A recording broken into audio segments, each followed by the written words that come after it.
नमस्कार मंडळी, मधुरा दिवाळीच्या नवीन व्हिडिओमध्ये पुन्हा एकदा आपलं सगळ्यांचं मनापासून स्वागत। दिवाळीचा सण अगदी तोंडावर आलेला आहे। खूप जणींना असा प्रश्न पडतो की दिवाळीच्या दिवशी आम्हाला फ्रेश दिसायचंय, आमची स्किन छान दिसली पाहिजे, आम्हाला साडी नेसल्यावर आम्ही छान नेटनेटकं दिसलं पाहिजे आणि डोळ्याखाली डार्क सर्कल्स नको आणि थकवा पण आला नाही पाहिजे, कारण कामं तर भरपूर असतात, घरात येणी जाणी, गोडधोड करायचं, फराळाचं करायचं। पण मला एक प्रश्न पडतो की दिवाळीतच चांगलं फ्रेश राहायला पाहिजे का?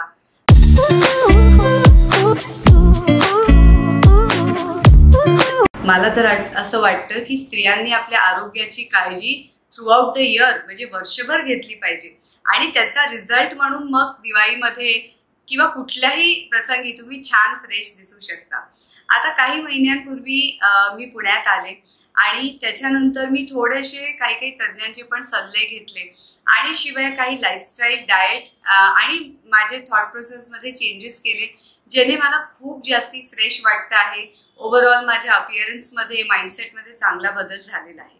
तर हे कोणते चेंजेस मी केले मी आज तुमच्यासोबत शेअर करते। तुम्हाला त्यातून काही उपयुक्त वाटले तर तुम्ही ते तुमच्या डायटिशियनला विचारून आणि काही साधे सोपे चेंजेस आहेत ते पण तुम्ही स्वतः करू शकता, जेणेकरून तुम्हाला फ्रेश वाटेल आणि ऑटोमॅटिकली तो फ्रेशनेस आहे ना तो आतून असायला पाहिजे।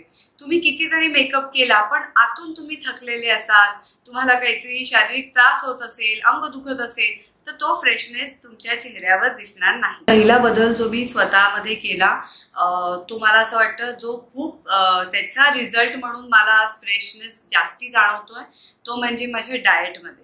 तर सर्वात आपल्याला काय सवय असते की सकाळी उठल्या उठल्या आपण चहा किंवा कॉफी पितो, रात्री आपण 8-8:30ला जेवलेलो असतो, त्यावर सकाळी आपण रिकाम्या पोटी चहा कॉफी पितो, त्याने ऍसिडिटीचा त्रास वाढतो आणि मला तर चहाशिवाय म्हणजे बापरे सुरुवातच होऊ शकत नाही। पण मी थोडेसे चेंजेस असे केले की मी कोहळा असतो ना, कोहळ्याचा ज्यूस प्यायला लागले। आता कोहळा घ्यायचा, त्याला सोलून काढायचं, त्यातल्या बिया काढायचा, तो कोहळा अजिबात कडू लागला नाही पाहिजे। एका मिक्सरमध्ये पाणी घालून त्याचं ज्यूस करून तो गाळून सुती कपड्यातनं गाळून घ्यायचा आणि त्याचा ज्यूस प्यायचा। अशा प्रकारे कुठल्याही प्रकारचं ज्यूस तुम्ही घेऊ शकता ज्याच्यामध्ये भरपूर जे अल्कलाइन असतं, ज्याच्यामध्ये फायबर जास्ती असतं। सकाळी उपाशी पोटी चहा पिणं मी हमखास टाळते। ऑफकोर्स ह्या काही ज्या टिप्स आहेत त्यासाठी मी तज्ञांचं मार्गदर्शन घेतलं, तुम्ही पण योग्य मार्गदर्शन घेऊन ह्या सगळ्या टिप्स फॉलो करू शकता। सो थायरॉइड असल्यामुळे मला वेट लॉसचा हा खूप मोठा इश्यू होता, कारण थायरॉइडमध्ये अंगावर सूज येते आणि खूप वजन वाढतं। तर वेट कंट्रोलसाठी हा जो कोहळ्याचा ज्यूस आहे हा खूप उपयुक्त पडला। त्याच्यानंतर ॲपल किंवा सफरचंद खाणं कंपल्सरी मी स्टार्ट केलेलं आहे, कारण ते पण खूप चांगलं असतं। पण सफरचंदाच्या ऐवजी तुम्ही कुठलंही एक फळ तुमच्या आहारामध्ये ठेवू शकता। जास्ती करून कोशिंबिरी, मोड आलेले कडधान्य, हे सगळ्या गोष्टी मी जास्ती खायला लागले।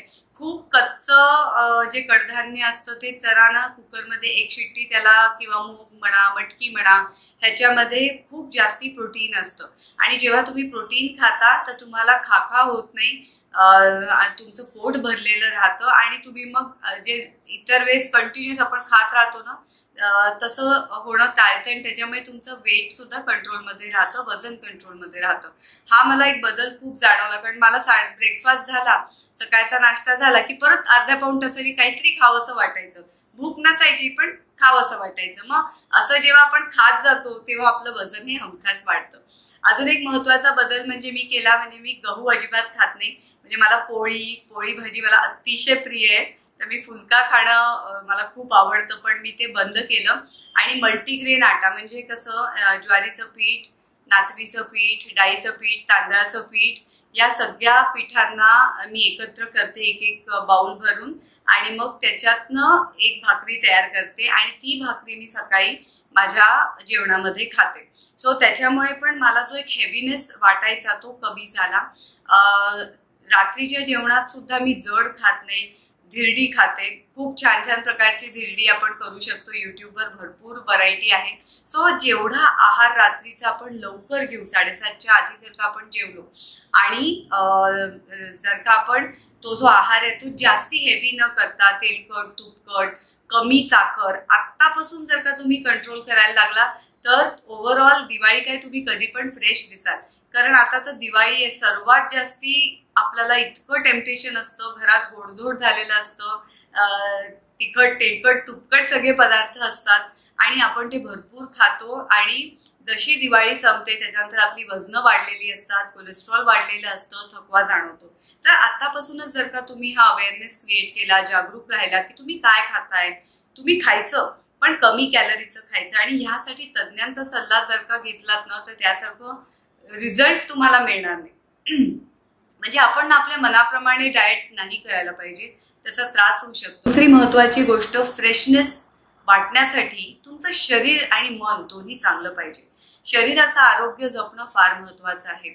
1 तास माझा योगाचा क्लास असतो, तो नसेल तर मी जवळजवळ 45 मिनिटं रोज चालते.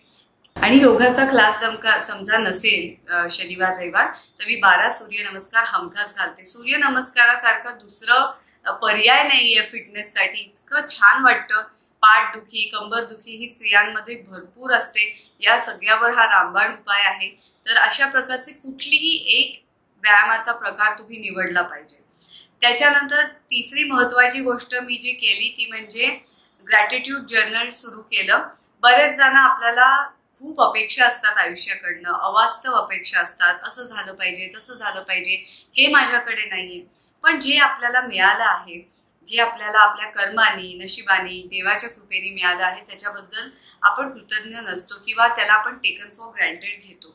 पण जेव्हा आपण एखाद्या गोष्टीबद्दल कृतज्ञता व्यक्त करतो तेव्हा मनात समाधानी वृत्ती राहते आणि ज्या गोष्टीबद्दल आपण समाधान व्यक्त करतो ना ती गोष्ट आपल्या आयुष्यात वाढत जाते.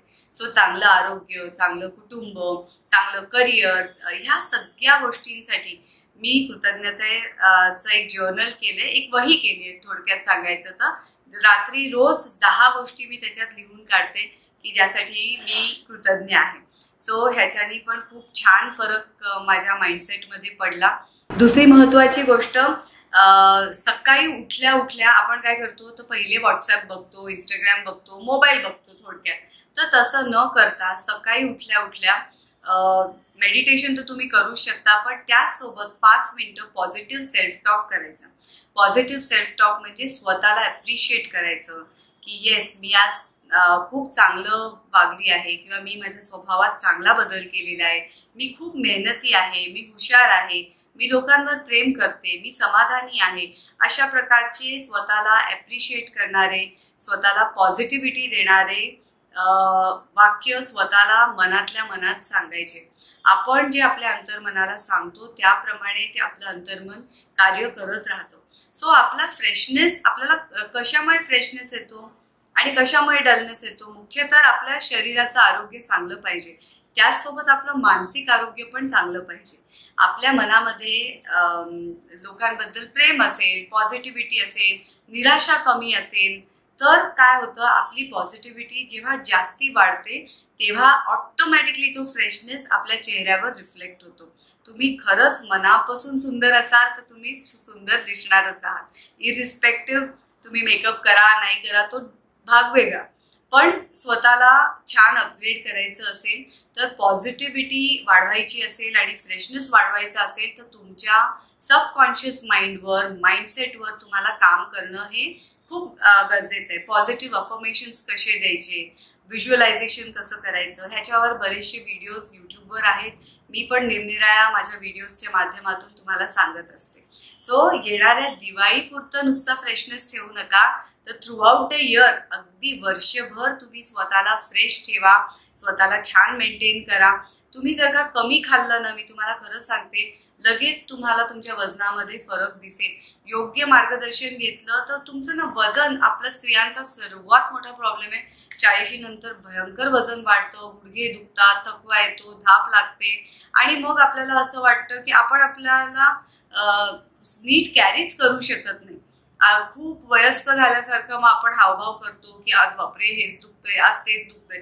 आपण ना फ्रेश राहायला पाहिजे, आनंदी राहायला पाहिजे आणि फिट राहायला पाहिजे. तर फिट राहण्यासाठी सगळ्या स्तरांवर उपाय करावे लागतात. लाईफस्टाईल, डायट, एक्सरसाइज, माइंडसेट ह्या सगळ्या गोष्टींवर जेव्हा आपण काम करतो त्यावेळेस ओव्हरऑल आपली जी पर्सनॅलिटी आहे, माइंडसेट आहे, तो पॉझिटिव्ह राहतो आणि त्याचा रिझल्ट हा फ्रेशनेस असतो. सो मी आशा करते तुम्ही या सगळ्या टिप्स फॉलो कराल. ह्या टिप्स तुम्हाला काही जरी प्रश्न असतील तर कमेंटमध्ये मला विचारा. येणाऱ्या दिवाळीसाठी तुम्हाला खूप खूप हार्दिक शुभेच्छा. स्वस्थ खा, खूप जास्ती तेलकट तळकट तुपकट खाऊ नका, नंतर वजन वाढली की वजन कमी होत नाही. So stay happy and stay motivated. नमस्कार.